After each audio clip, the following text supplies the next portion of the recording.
Bom dia, Jacareí. A gente começa trazendo os números da pandemia aqui no município. Segundo a última atualização, divulgada pela Secretaria Municipal de Saúde, foram registrados, até o momento, 22.147 casos de Covid-19.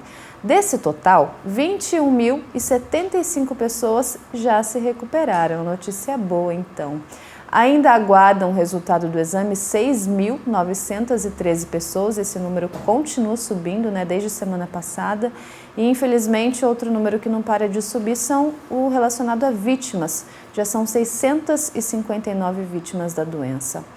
Em relação ao tratamento hospitalar, são 90 pessoas internadas. Dos casos confirmados, são 75 internações, sendo 34 em UTI, e dos casos suspeitos, são 15 pessoas internadas e até o momento 4 estão na UTI. Somados, os números representam 80% de ocupação em leitos de UTI e 60% de ocupação em leitos de enfermaria. Agora, sobre a vacinação. Já foram, então, 112.933 doses aplicadas, ou seja, 35,61% da população com mais de 18 anos já tomou a primeira dose da vacina. E outros 12,35% da população já está imunizada com a segunda dose. Lembrando, então, que a campanha de vacinação continua acontecendo aqui na nossa cidade e todos esses números são atualizados diariamente nos canais de comunicação da Prefeitura e, claro, aqui também na TV Câmara Jacareí. Hoje nós estamos recebendo o responsável pela subprefeitura Dom Pedro, que fica lá na região do bairro do Igarapés, Roberto Abreu. Seja bem-vindo aqui à nossa edição do Bom Dia. Bom dia. Muito obrigado pelo convite. A gente que agradece, claro, para falar sobre essa importância do trabalho da subprefeitura mesmo. Queria que o senhor começasse explicando, são 17 bairros, que a subprefeitura Dom Pedro é responsável. Como é que funciona, na verdade, qual que é o grande objetivo da subprefeitura? A subprefeitura, na verdade, ela iniciou em 2018 como região administrativa. Ela não era uma subprefeitura e, com o passar do tempo, ela adquiriu o corpo de subprefeitura, que aí sim tem mais funcionários. A tendência é equipar melhor com máquinas a subprefeitura e assim a gente servir um trabalho melhor aos munícipes. Mas a função é de zeladoria, de aconselhamento, indicar quais são os serviços da prefeitura. Nós lá temos grandes parcerias com a saúde lá. Nós já, inclusive, fizemos alguns cursos na antiga sede nossa, que agora a gente está em uma nova sede. Então, na antiga sede, a gente fez cursos de bonecas para os moradores do bairro. Então, o serviço da subprefeitura é estar junto com a população.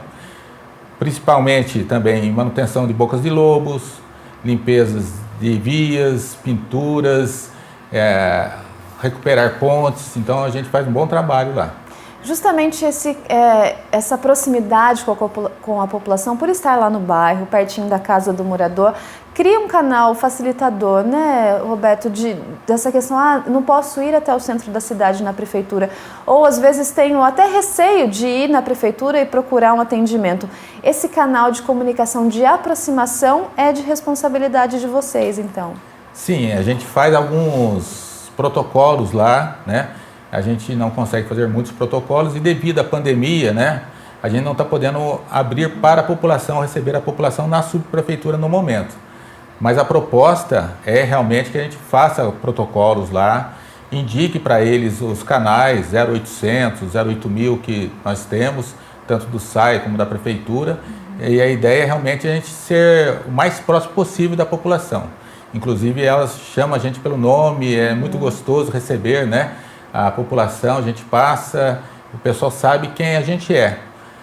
Isso foi um ganho muito grande para a população do bairro, Quero agradecer à prefeitura por essa instalação, que foram duas, simultâneas, Nilo Máximo e a Dom Pedro. Que a Nilo Máximo fica lá no Jardim Paraíso. Sim. E a Dom Pedro no Igarapés. Sim. Perfeito. Peço licença a você, daqui a pouco a gente volta a continuar a nossa conversa aqui com o subprefeito lá da Dom Pedro, Roberto Abreu. E foi iniciado o projeto de revitalização nas áreas públicas dos bairros Jardim Didinha e Parque Califórnia. O objetivo é transformar esses espaços em locais de lazer e turismo para os moradores. Existem locais que criam memórias nas crianças e reúnem moradores de todas as idades do bairro. Às vezes é uma praça ou até mesmo uma área verde. Esses locais são espaços públicos reformados para o uso social. A área que interliga as ruas Santa Isabel, do Jardim Didinha, e Abel Rodrigues, do bairro Cidade Jardim, não possui nenhuma estrutura de passagem. Depois de quase 6 anos, os planos de revitalização finalmente entraram em progresso. Um lazer para as crianças, para as famílias, né? E tirar essa feiura de sujeira, né? De ter um bairro mais harmonioso. Quando essa pandemia passar, para a gente poder trazer as nossas crianças para brincar. Daniela é moradora do Didinha há 44 anos. Seu pai foi um dos primeiros a ocupar o local. A conexão com a história do bairro e com os antigos moradores trouxe determinação para o desenvolvimento do projeto. A gente, né, percebeu que ele estava sendo fechado, aí a gente fez um trabalho de pesquisa, abaixo-assinado, foram mais de 500 assinaturas, e aí eu pesquisei com os moradores, pais, vós, né, que a gente não podia perder esse ir e vir que era nosso. Realizada por meio da Prefeitura, o plano de revitalização dessa área prevê a implantação de calçamento, playground e paisagismo. A ideia é dar segurança aos moradores, transformando o espaço em um ambiente de lazer. O bairro Parque Califórnia também faz parte desse projeto público. A proposta de reforma tem como objetivo principal a preservação da lagoa. Da necessidade disso, não é nem na verdade, é uma necessidade que nós temos de revitalizar essa área, de manter isso daqui um parque onde Jacareí, nós temos o Parque da Cidade somente e o Viveiro. Nós temos essas duas áreas. Aqui vai ser mais uma. E vai ter uma soma muito grande para a área de turismo, pela rota turística de Jacareí. O local já sofreu diversas interferências que prejudicaram a utilização, como o derramamento de esgoto na água. Hoje, a revitalização busca construir espaços para feiras, academia ao ar livre, parquinhos e pista de caminhada, tudo em meio à área verde. Para o secretário adjunto de governo, colocar esses projetos em prática só é possível com diálogo entre poder público e população. Então, quando você traz a sociedade para junto de nós, ela passa a ser um ponto muito importante e predominante nesse processo, né? Então, que é aquela questão do pertencimento. E outra, você está entrando no local onde as pessoas ali estão acostumadas a utilizar aquilo. Então, nada mais justo do que ouvi-las e tentar, junto com uma equação que deve ser feita do orçamento, com a vontade que eles têm, tentar colocar em prática. E o resultado vai ser maravilhoso depois de tudo isso. Os próximos passos para o começo das revitalizações, tanto no Didinha quanto no Parque Califórnia, dependem das licitações das empresas construtoras. Enquanto isso, Jorge espera ansioso pelo dia da estreia. O que está acontecendo com o projeto, o tamanho da ansiedade de ver isso daqui pronto é muito grande, é imenso. Os 62 anos que eu tenho acumulado em um dia só. Só corrigindo uma informação que eu dei agora há pouco relacionado ao número de pessoas, a porcentagem de pessoas vacinadas, 35% da população que já foi vacinada é correspondente então à população geral. Se a gente analisar a população acima de 18 anos, esse número é muito melhor. Já são 56% então da população com mais de 18 anos vacinado. Tá chegando a hora de todo mundo, né? A gente esperando aqui, né? Quem ainda não tomou, esperando a vacina. Seu Roberto, a gente viu ali o Marcelo Fortes falando, né, desse canal de comunicação com a população, de trazer a população para perto do poder público. Vocês fazem isso lá diariamente, agora um pouco diferente por causa da pandemia, né, como o senhor falou. Mas justamente ouvir a população, né, fazer esse processo de escuta para entender a necessidade, isso também é importante nesse processo de construção, quando a gente fala, né, de investimento, de revitalização, de cuidado com saúde. É importante também que a gente consiga ser ouvido, né, pelo poder público? Com certeza, isso faz toda a diferença, né? quando mais a sociedade está organizada, né, e lá nós temos várias associações de moradores bem organizadas, tanto no Bela Vista, Igarapés, 1º de Maio, Jardim Alvorada, 22 de Abril, tem presidentes atuantes, isso ajuda a prefeitura ou ajuda a subprefeitura a ver melhor as necessidades. Esse canal a gente já teve algumas reuniões com eles, a gente pretende fazer periodicamente essas reuniões com os presidentes de associações, porque a prefeitura ela tem que ser um aliado da população, sempre estar atento, ouvindo as necessidades deles, né? E isso faz toda a diferença. A gente percebe também que a área rural, os moradores também precisam muito estar ouvindo as necessidades deles, a questão, vamos dizer assim, de uma ponte que está com uma conservação, isso acarreta no quê para eles, né? Então, tudo isso é muito importante. E um fator interessante da sua região, né, da região da sua subprefeitura, é que muitos desses locais estão em áreas rurais ou ligados ali por estradas não pavimentadas. Isso traz um desafio diferente, né, que é trabalhar aqui onde a gente já tem urbanização, onde tudo acontece de uma forma mais fácil. Tem regiões até que tem dificuldade de água potável. Como é que é trabalhar tão pertinho aqui do centro da cidade, mas em uma área que ainda é considerada rural? Então, é um grande desafio, né? Você imaginar que tem crianças que andam 50 km por dia para ir para a escola, de ônibus, na área rural. Tem aquelas costelas de vaca que judia muito das crianças, mas eles fazem isso com muita determinação, porque a escola que eles estudam é no 1º de Maio, né, lá no Tarcísio. Então a gente precisa sempre estar procurando conservar bem as estradas rurais, né? Conservar bem lá os chacras, também tem problema de pavimentação e a chuva, toda a chuva vai danificar, não adianta, não tem material que segure, porque o que resolveria mesmo é a pavimentação. Mas a prefeitura tem feito esse serviço, né? Só lembrando que o Bela Vista foi contemplado com asfalto novo agora, com drenagem, tudo isso é muito importante. Então a cidade ela vai avançando, né? Só que realmente é um desafio muito grande as vias não pavimentadas, porque cada 3 meses precisa fazer a manutenção, né? Quando a gente fala dessa questão das vias não pavimentadas, tem alguns projetos, né, em relação à área do turismo, que é o GPS da roça, para indicar os locais e também fomentar essa questão do turismo rural, né, de fazer com que a gente que mora em Jacareí, que às vezes não conhece, né, cantinhos tão perto da gente e que podem prover ali um turismo, pode prover um contato mais próximo com a natureza.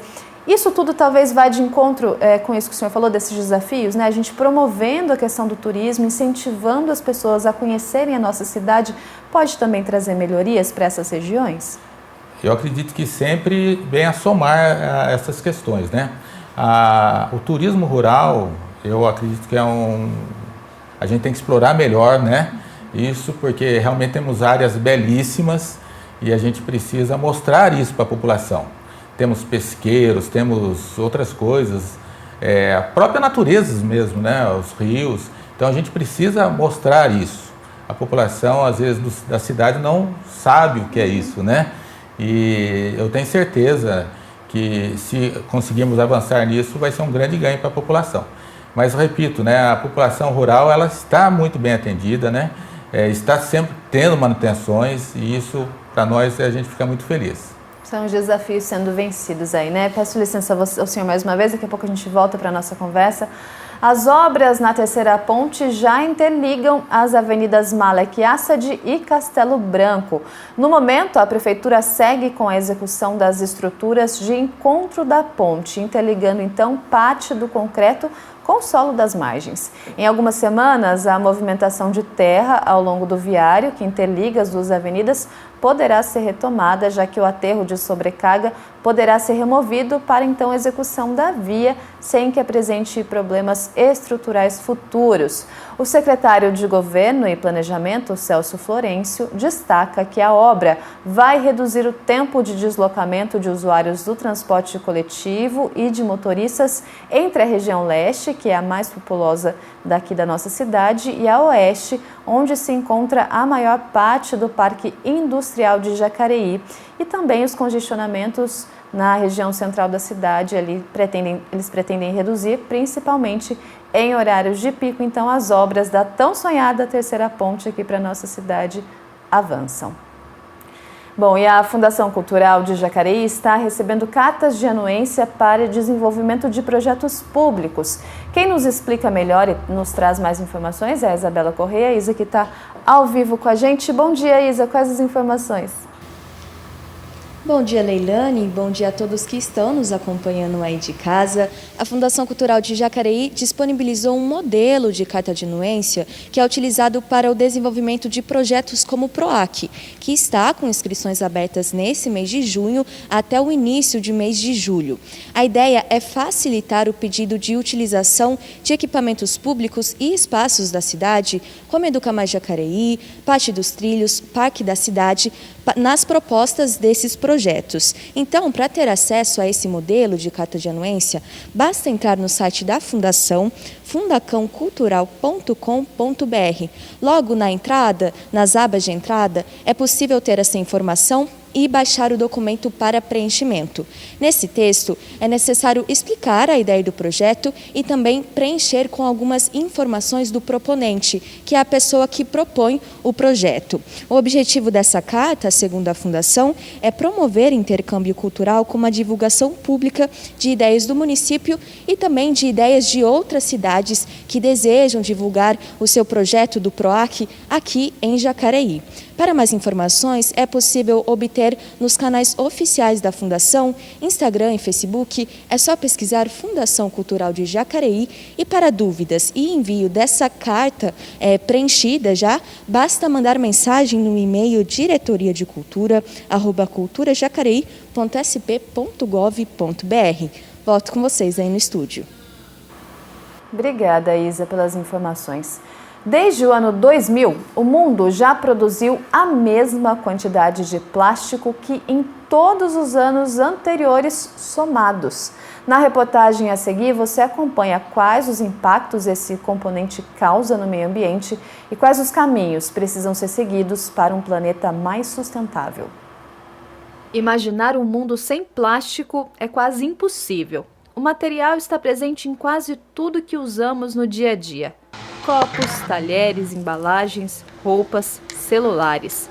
Cada vez mais utilizado, o componente serve como produto essencial para setores como construção, transporte, saúde e eletrônica. E você tem, além disso, uma outra questão que é a utilização do plástico na questão da saúde, da asepsia, né, que eu acho que é um momento em que a gente tem olhado muito esse lado, né, do plástico, né, a importância dele nessa questão de saúde pública, né, como a questão de descartáveis, né, de uso único, né.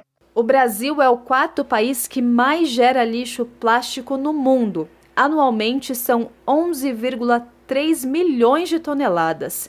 Em média, cada brasileiro produz por semana 1 quilo de resíduos plásticos. Durante a pandemia, esse cenário se intensificou. Por conta das compras online e pedidos via delivery, houve aumento no número de descarte incorreto.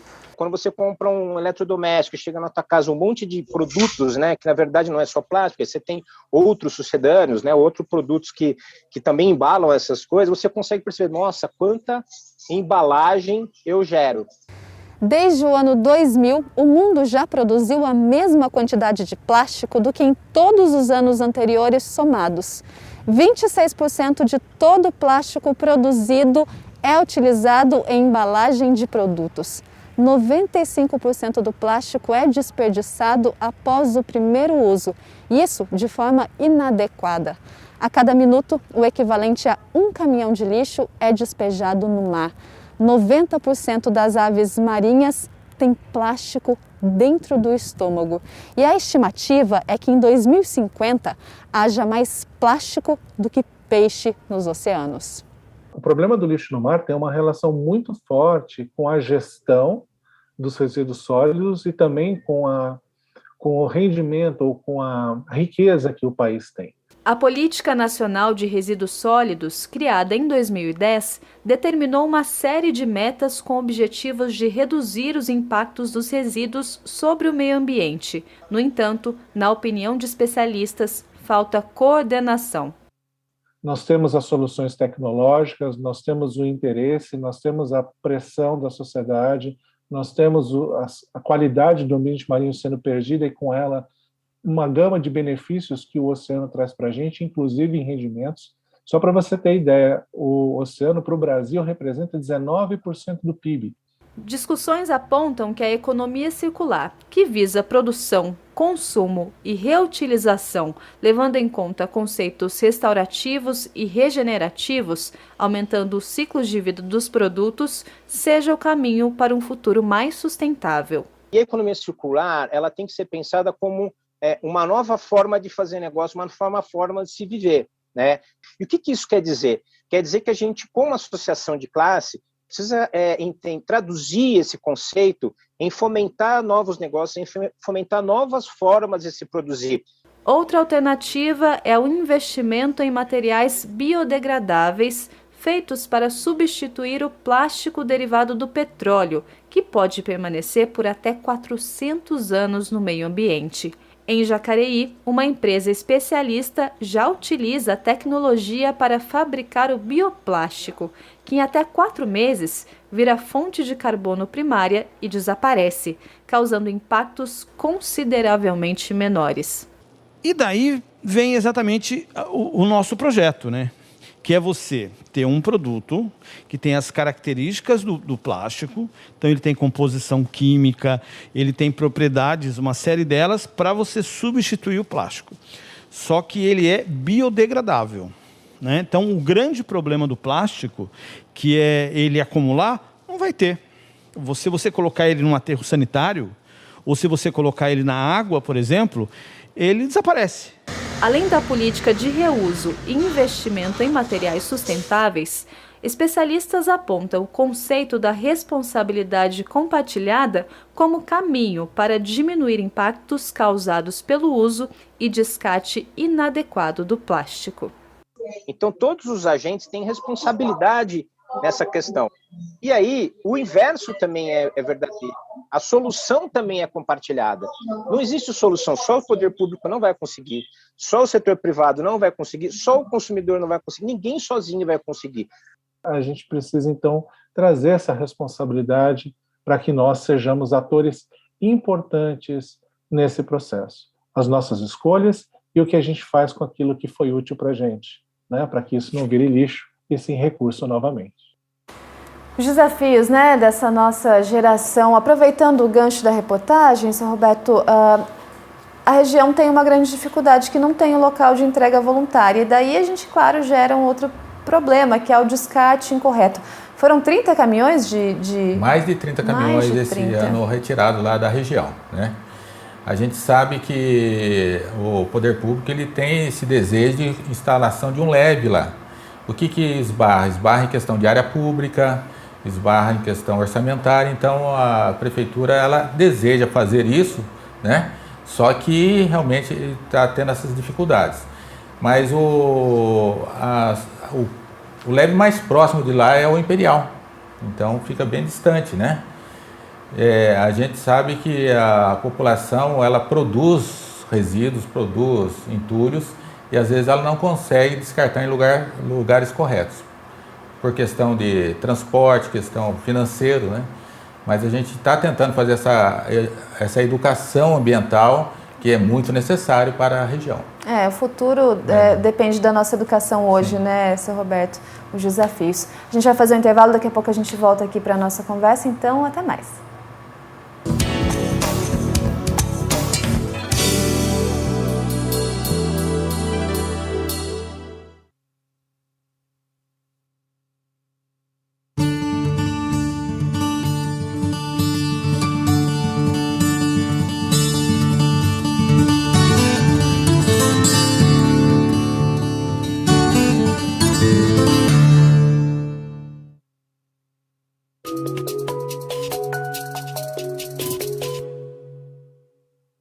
Queria deixar um recado aqui para as pessoas, para que elas se conscientizem sobre a importância da doação de órgãos, sobre a importância de se declararem doadoras, para que seus familiares saibam dessa decisão e possam autorizar num momento tão difícil e tão dolorido a doação desses órgãos. É o grande passo a ser dado, você comentar com a sua família, com o seu ente e com seus amigos que você pode ser doador de órgãos sim. Eu peço a todas as famílias que estão passando por um momento de dificuldade, que passaram a ter seus entes falecidos, que optem por doar os órgãos, doe órgãos e salve vidas. Muito obrigado. Violência policial. Uso de força excessiva por policial mediante violência física ou psicológica. Na real, abusar da autoridade para intimidar a população. Criminalidade. O MP explica, o MP combate. Sabe por que a amamentação é a base da vida? Porque o leite materno é muito importante, não só nos primeiros meses do seu filho. Os benefícios ficam para a infância, a adolescência e para a vida toda. Por isso, eu pretendo amamentar o meu filho até os 2 anos de idade ou mais, para que ele fique mais forte, mais saudável, mais resistente. A amamentação é a base da vida. O álcool e o trânsito.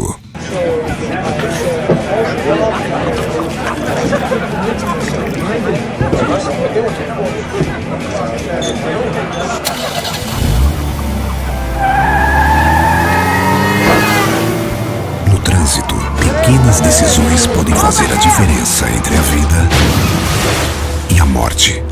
Qual a sua decisão? A vida passa pelo trânsito. Detran, Governo de Brasília.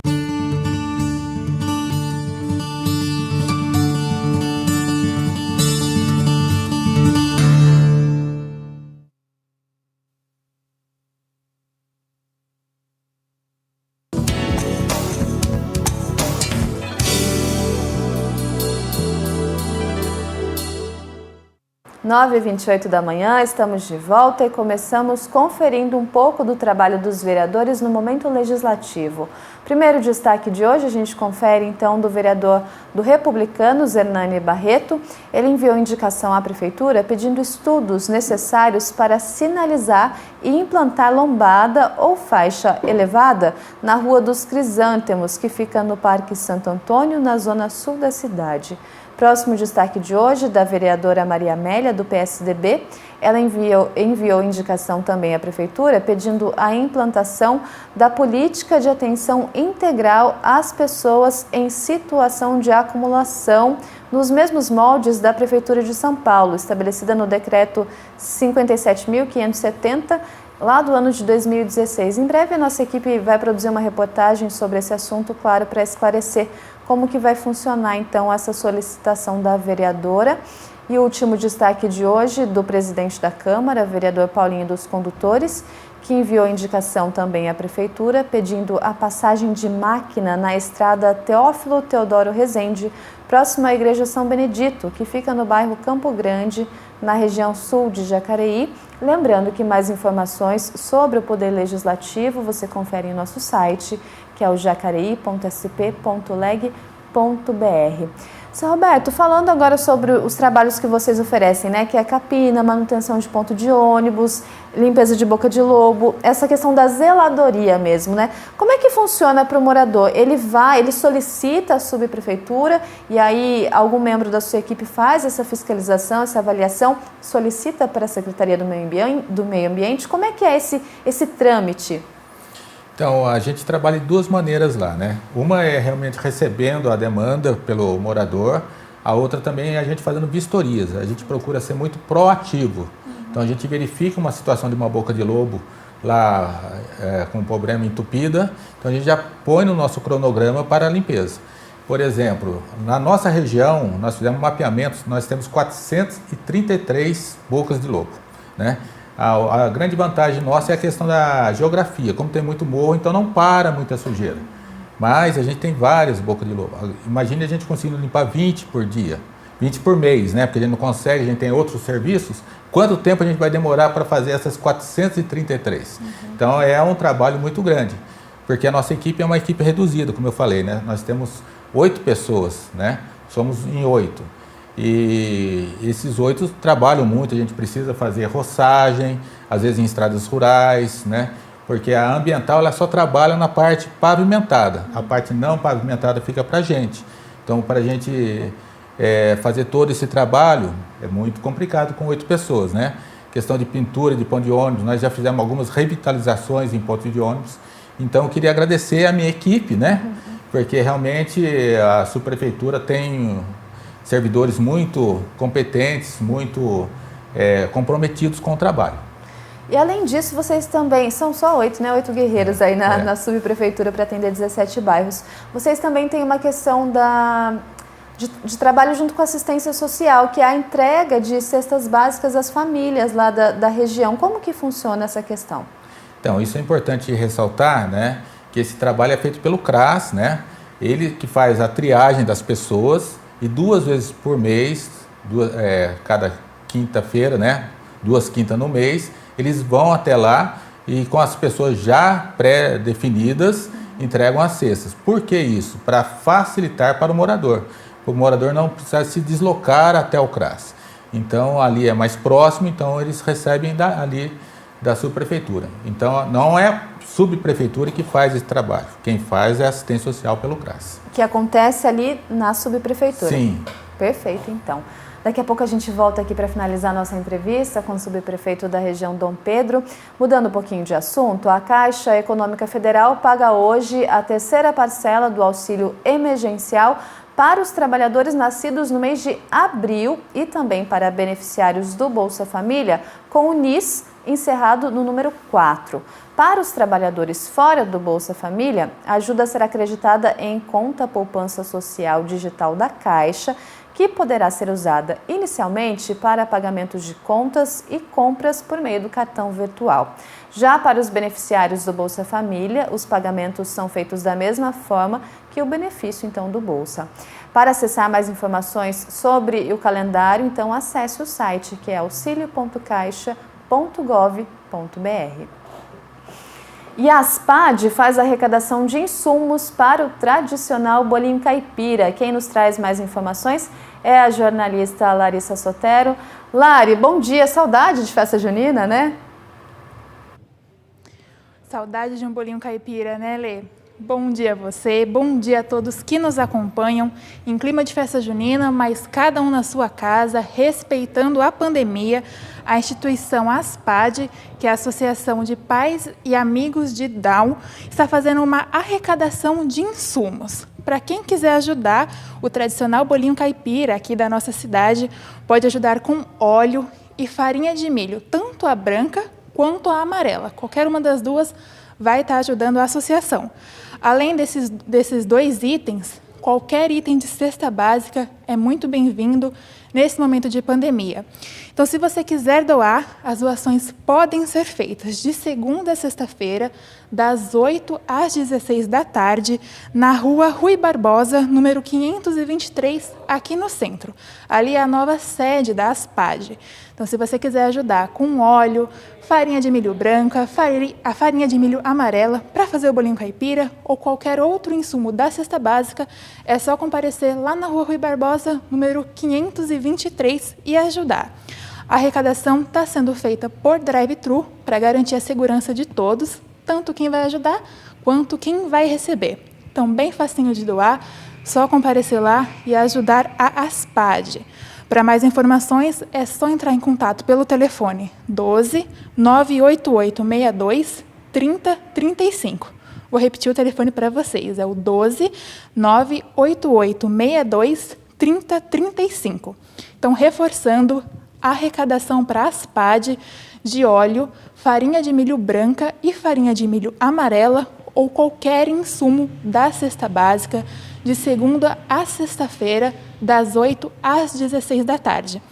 Hora de ajudar a associação que faz o tradicional bolinho caipira aqui da cidade e, quem sabe, já aproveitar e garantir aquela encomenda. Eu volto com você no estúdio, Leilane. É isso mesmo, Lari. Já que não dá para fazer a festa junina, né, com aglomeração, pelo menos por enquanto, cada um faz sua festa junina ali dentro de casa e aproveita para ajudar a Aspad encomendando, então, o tradicional bolinho caipira. E durante a fase de transição do Plano São Paulo, o PAT, o Posto de Atendimento ao Trabalhador, está funcionando somente para atendimentos relacionados ao seguro-desemprego.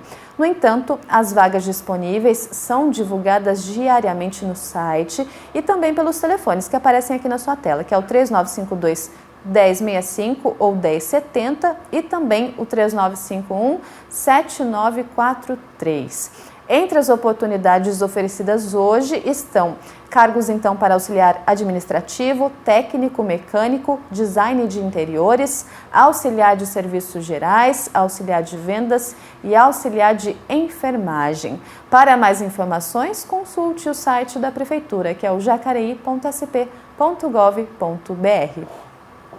Bom, e durante a pandemia, o aumento por pedidos via delivery refletiu no crescimento do número de motoboys nas ruas. Reforçando a recomendação para ficar em casa, esses profissionais são responsáveis por entregar centenas de pedidos todos os dias. Você acompanha agora a segunda reportagem da série especial que retrata a realidade de profissionais que, assim como médicos, estão na linha de frente. Nas ruas de todas as cidades, haverá pelo menos um motoboy entre os 950 mil registrados no país, correndo contra o tempo para entregar algum pedido. Segundo a Associação Brasileira dos Fabricantes de Motocicletas, Ciclomotores, Motonetas, Bicicletas e similares, o Brasil é um dos países com o maior número de motoboys do mundo. Só no estado de São Paulo, são mais de 400 mil profissionais. Sem atrasos, entre uma entrega e outra, os entregadores não param e durante a pandemia estão na linha de frente, além da saúde.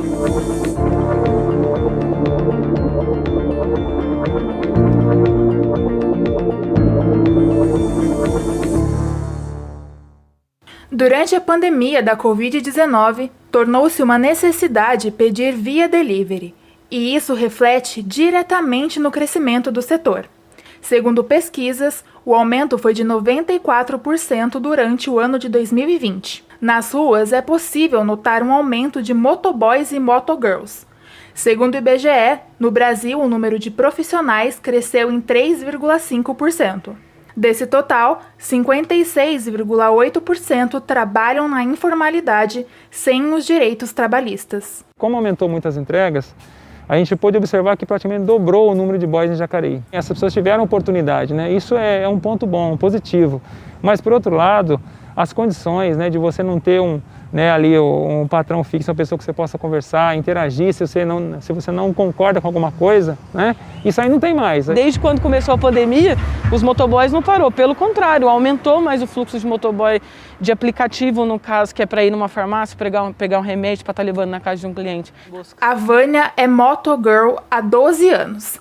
Ver a profissão desvalorizada já se tornou parte da sua rotina. O que você mais escuta é o motoboy falar assim, não, o patrão, de vez de perguntar se está tudo bem, não, ele pergunta para ele, fala para mim andar mais rápido porque as entregas estão atrasadas.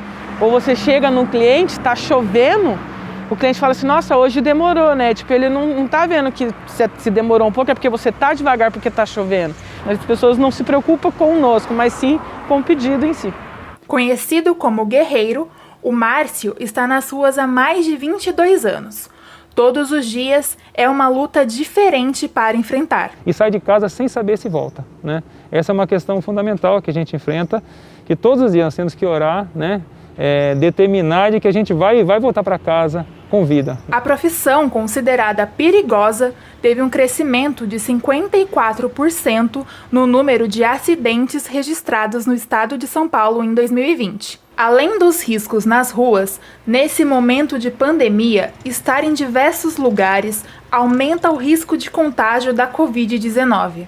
Eu fui entregar uma pizza para uma cliente e aí cheguei lá, normal, fui entregar e ela veio com a mão sem luva, sem nada, sem máscara, ela me deu o dinheiro e falou assim, depois que ela me deu o dinheiro na minha mão, ela falou assim, que a gente está de quarentena, a gente está de isolamento. Pouco fez caso, ela está de isolamento, se ela está bem, tudo bem. Ela pode ser assintomática, eu não sou, eu tenho bronquite, eu tenho asma, e se eu contamino? Ela pode me matar por causa de um descuido dela. Nós não podíamos ficar em casa, a gente tinha que se lançar em meio às pessoas, né? na verdade, devotar, com toda a humildade, eu falo, devotar a nossa vida, né? E expor dos nossos familiares também, para estar de alguma forma realizando o nosso trabalho. Os entregadores estão na lista de profissionais que desempenham um serviço essencial. Todos os dias estão expostos para que muita gente possa ficar protegida em casa. Você não sabe se você volta para casa por conta de um acidente, ou por conta, né, da violência em geral na rua, ou se você volta realmente vítima desse vírus. Mesmo com todos os desafios, os entregadores continuam levando os pedidos a todos os lugares, lutando para que as pessoas tenham consciência e se cuidem, para assim cuidar deles também. A gente sempre faz status ou pede, fala para o povo, fique em casa, não saia, né? Cuide de você, que nós vamos levar até você, mas também se previna para cuidar da gente. Mesmo que eu vire um médico um dia, eu ainda vou trabalhar de motoboy, né? Eu ainda vou sentar em cima da moto e vou fazer as minhas entregas, protegendo de alguma forma as pessoas e fazendo o meu melhor, né?